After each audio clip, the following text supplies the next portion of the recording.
So hey friends, welcome to last moment tuitions. मेरा नाम सुमेश सिंह राजपुरोहित है और आज हम नेचुरल लैंग्वेज प्रोसेसिंग की सीरीज में देखने वाले हैं कि भाई पार्सर क्या होता है, टॉप डाउन पार्सर क्या होता है, बॉटम अप पार्सर क्या होता है, कंटेक्स्ट फ्री ग्रामर क्या होता है, और भाई पार्सर एनएलपी में क्या काम है, नेचुरल लैंग्वेज प्रोसेसिंग में पार्सर का क्या काम है।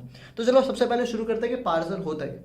भाई पार्सर क्या पता है, एक सॉफ्टवेयर कंपोनेंट डिजाइन है। इसका मेन काम क्या रहता है, इनपुट लेता है और आपके इनपुट का स्ट्रक्चरल रिप्रेजेंटेशन बनाता है, मतलब एक ग्राफिकल रिप्रेजेंटेशन बनाता है आपके इनपुट का। इतना क्लियर हो गया। आप इसको इनपुट दोगे, इसका पार्स ट्री बना देगा। तो इसकी डेफिनेशन में पढ़ लेता हूँ। It is a software component design for taking input data and give structural representation of input data after checking for correct syntax और ग्रामर। ये क्या है करेक्ट सिंटेक्स और ग्रामर? तो देखो भाई, मोटा मोटा मेन कॉन्सेप्ट क्या होता है पार्सर का मैं बता देता हूँ। पार्सर का क्या काम है, ये आपका इनपुट डेटा लेगा और उसको ग्राफिकल फॉर्म में रिप्रेजेंट करेगा, लेकिन ये डायरेक्ट नहीं कर देगा। सबसे पहले ये चेक करता है कि ग्रामेटिकली आपका जो सेंटेंस है, जो आपने इनपुट दिया है, वो करेक्ट है कि नहीं। अगर करेक्ट है तभी वो पार्स ट्री बनेगा, वरना नहीं बनेगा।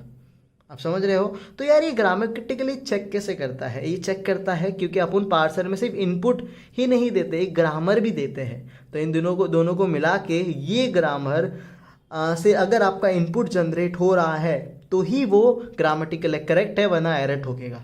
तो पार्सर का मेन काम क्या है, पार्स ट्री जनरेट करना। दूसरा इसका मेन काम क्या है, ग्रामेटिकली चेक करना कि आपका सेंटेंस करेक्ट है कि नहीं। तो अब सवाल आ जाता है, इतना तो समझ गया, समझो मेरा इनपुट ये है, मैंने ग्रामर ये है, तो मेरा पार्स ट्री कुछ इस तरह से बनेगा। इतना क्लियर हो गया। तो पार्सर का काम क्या होता है, पार्सर का मेन काम होता है पार्स ट्री रिप्रेजेंट करना। मत क्या काम होता है, पार्सर का मेन काम होता है इनपुट लेगा, वो जो भी टेक्स्ट आप दोगे उसको ग्राफिकल रिप्रेजेंटेशन में फॉर्म करेगा, मतलब एक पार्स ट्री बनाएगा। लेकिन ये पार्स ट्री कब बनेगी, तब बनेगी जब वो ग्रामेटिकली सेंटेंस करेक्ट है। ये कैसे पता चलेगा कि अगर जो ग्रामर दिया हुआ है उससे अगर मेरा इनपुट जनरेट हो रहा है तो ग्रामेटिकली करेक्ट है, वरना नहीं है। तो दो इनपुट लगते हैं पार्सर को, एक अपना इनपुट टेक्स्ट और दूसरा ग्रामर।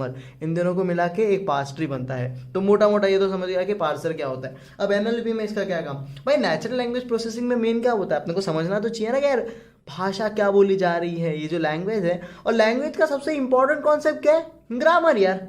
तो जब ग्रामर ही सही नहीं है, इंसान ग्रामेटिकली साउंड नहीं सही कर रहा, तो फिर कैसे ही वो समझेगा।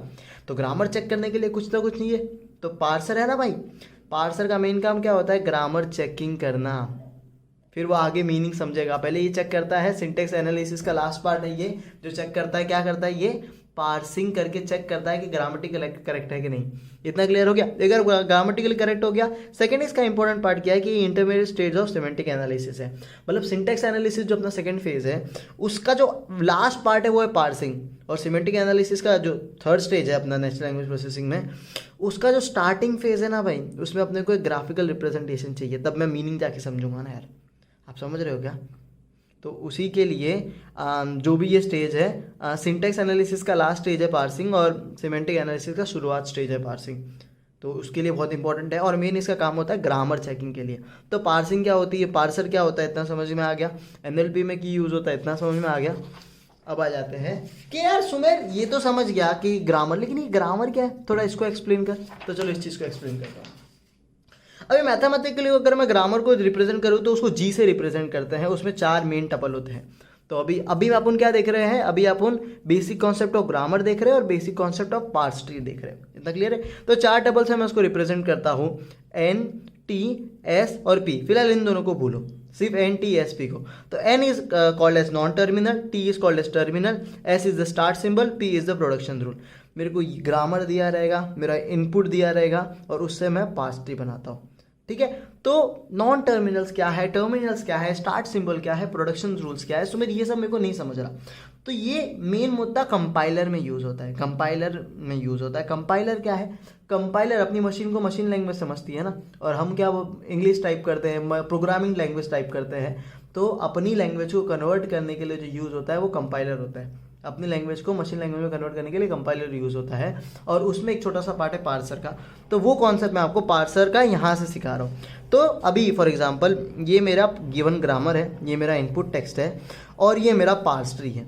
इन दोनों को मिला के मैंने पार्स ट्री बनाया। तो ये सारी चीज़ें क्या है मैं आपको इस पार्स ट्री में एक्सप्लेन करूँगा। सबसे पहले तो नॉन टर्मिनल क्या होता है मैं ये बता देता हूँ। नॉन टर्मिनल वो चीज़ होती है जो कुछ प्रोड्यूस करती है।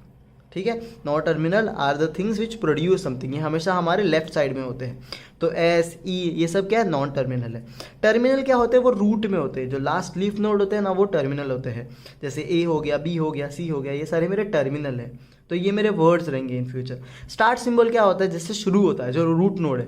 तो यहाँ पे मेरा जो पहला प्रोडक्शन होगा वो मेरा स्टार्ट सिंबल होगा। प्रोडक्शन रूल्स क्या होता है, इसको प्रोडक्शन रूल कहते हैं, और ये मेरा इनपुट टेक्स्ट है। तो इसके थ्रू मैं इसको बनाता हूँ, एस प्रोड्यूसेस ई। अब ई प्रोड्यूसेस ई प्लस ई, ठीक है। मेरे को क्या बनाना है, ये बनाना है, तो चलो प्लस आ गया। पर यहाँ पे मेरे को मल्टीप्लीकेशन करना है, तो मैं ई प्रोड्यूस ई इंटू ई करूँगा, ई इंटू ई। अब मेरे को क्या चाहिए, ई प्रोड्यूसेस ए, यस। ई प्रोड्यूसेस बी, तो मैंने इसको बी प्रोड्यूस कर दिया। ए प्रोड्यूसेस सी, तो मैंने सी कर दिया। मेरे को मेरा इनपुट टेक्स्ट मिला ए प्लस बी इंटू सी, वाओ मेरे को मेरा मिल गया। तो दैट्स अमेजिंग। तो इस तरह से मैं मेरे ग्रामर से, और मेरे ग्रामर से मैं इनपुट टेक्स्ट जनरेट कर रहा हूँ, मतलब ये ग्रामेटिकली सही है। इतना क्लियर हो गया। तो इस तरह से ये होता है ग्रामर। अभी ये सिंपल ग्रामर नहीं है, ये कंटेक्स्ट फ्री ग्रामर है। कंटेक्स्ट फ्री ग्रामर में क्या होता है, सिंपल ग्रामर में आपको राइट साइड में ना सिर्फ टर्मिनल्स मिलेंगे, नॉन टर्मिनल्स नहीं मिलेंगे। नहीं, कंटेक्स्ट फ्री ग्रामर में आपको नॉन टर्मिनल्स भी मिलते हैं। फॉर एग्जाम्पल यहाँ पे नॉन टर्मिनल्स भी है।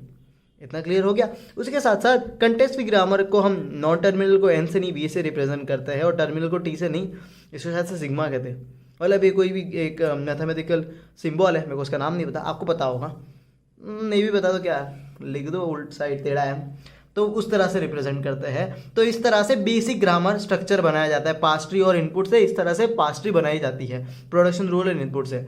इतना क्लियर हो गया। अब आगे बढ़ते हैं। तो यार तुम्हें दूसरी बार तो नहीं है पास्ट ट्री क्यों बने, तो यहाँ पे एक कॉन्सेप्ट आता है लेफ्ट मोस्ट डेरिवेशन और right most derivation. For example मैं इसको इस तरह भी बना सकता था, मैं इसको इस तरह भी बना सकता था। कैसे, इसको अगर आप देखोगे तो मैंने राइट मोस्ट डेरिवेशन किया है, मतलब मैंने राइट वाले को ज़्यादा खोला है, और इसको मैंने लेफ्ट मोस्ट डेरिवेशन किया है। तो पहले मैंने, अगर मेरे को इस तरह से बनाया है तो मैं क्या करूँगा, एस रिप्रेजेंट ई।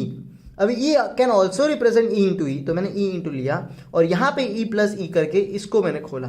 तो आप जिस तरह से कौन सा साइड पहले ज़्यादा इलॉबरेट कर रहे हो, अगर लेफ्ट साइड इलॉबरेट अच्छे से कर रहे हो तो लेफ्ट मोस्ट डेरिवेशन होगा, अगर राइट साइड को कर रहे हो तो राइट मोस्ट डेरिवेशन होगा। आप समझ रहे हो क्या। तो उसको कहते हैं लेफ्ट मोस्ट डेरिवेशन और राइट मोस्ट डेरिवेशन, कि पहले कौन सा टर्मिनल को आप ज़्यादा अच्छे से खोल रहे हो, पहले इसको खोल रहे हो कि इसको ज़्यादा खोल रहे हो, तो उसको कहते हैं ये राइट मोस्ट डेरिवेशन है, ये लेफ्ट मोस्ट डेरिवेशन है। इतना क्लियर हो गया। तो ग्रामर का बेसिक कॉन्सेप्ट क्लियर हो गया कि 4 टपल होते हैं, नॉन टर्मिनल, टर्मिनल, अपना start symbol, production rule. Non terminals क्या होता है, ये जो बीच के नोड होते हैं इसको नॉन टर्मिनल्स कहते हैं। टर्मिनल्स क्या होता है, लीफ नोड। स्टार्ट सिंबल क्या होता है, पहला। प्रोडक्शन रूल क्या होता है, अपना जो गिवन ग्रामर है। इन सबको मिला के मेरा इनपुट बनता है तो सही है, नहीं बनता तो भाई अटक गया है कहीं। Left most derivation, right most derivation क्या होता है, जो साइड को मैं पहले ज़्यादा अच्छे से खोल रहा हूँ उसको कहते हैं, राइट से खोल रहा हूँ तो राइट मोस्ट डेरिवेशन है, लेफ्ट से खोल रहा हूँ तो लेफ्ट मोस्ट डेरिवेशन है।